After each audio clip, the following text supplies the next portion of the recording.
உளவுத்துறை படத்தின் கதை சுருக்கம். கடற்படையில் மர்மமான மரணங்கள் நடக்கிறது. இந்த மரணங்களுக்கு பின்னால இருக்கிற உண்மை என்ன என்று தெரிய கடற்படை ஒரு நபரை தேடுது. அவர்தான் வசந்த் பெரியசாமி, ஒரு முன்னாள் கமாண்டர், அதாவது நம் கேப்டன். அந்த காலத்துல கடற்படையின் அத்தனை ரகசியமும் வசந்துக்கு தெரியும். ஆனா இப்போ அவர் ஒரு சாதாரண கார் ஓட்டுனர். ஏன் அந்த நிலைக்கு வந்தாரு? பயங்கரவாதிகள் வசந்தின் மனைவி மீனாவை கடத்துறாங்க. சிறையில் இருந்த பயங்கரவாதியை விடுதலை செய்ய சொல்லி மிரட்டுறாங்க. முயற்சி தோல்வி அடையுது.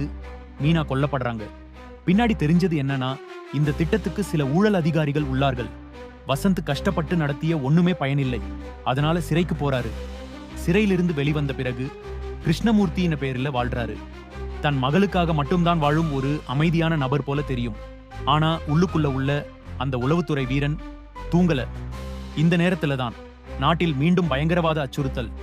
வசந்த் மீண்டும் நடையில் வருகிறது. வெளியில் சாதாரண கார் ஓட்டுநர் போலவும், ரகசியமாக நாட்டுக்காக சண்டை போடுற உளவுத்துறை வீரனாகவும் பத்திரிகையாளர் சங்கீதா அவரது மர்ம வாழ்க்கையை தேடி வர்றாங்க. அவரை கண்டிப்பா சந்தேகப்படுறாங்க. ஆனா பின்னாடி அவரே உறுதுணையாக மாறுறாங்க. இந்த படம் பக்கா விசாரணை, சதி, அதிரடி திருப்பங்கள்ல போகுது.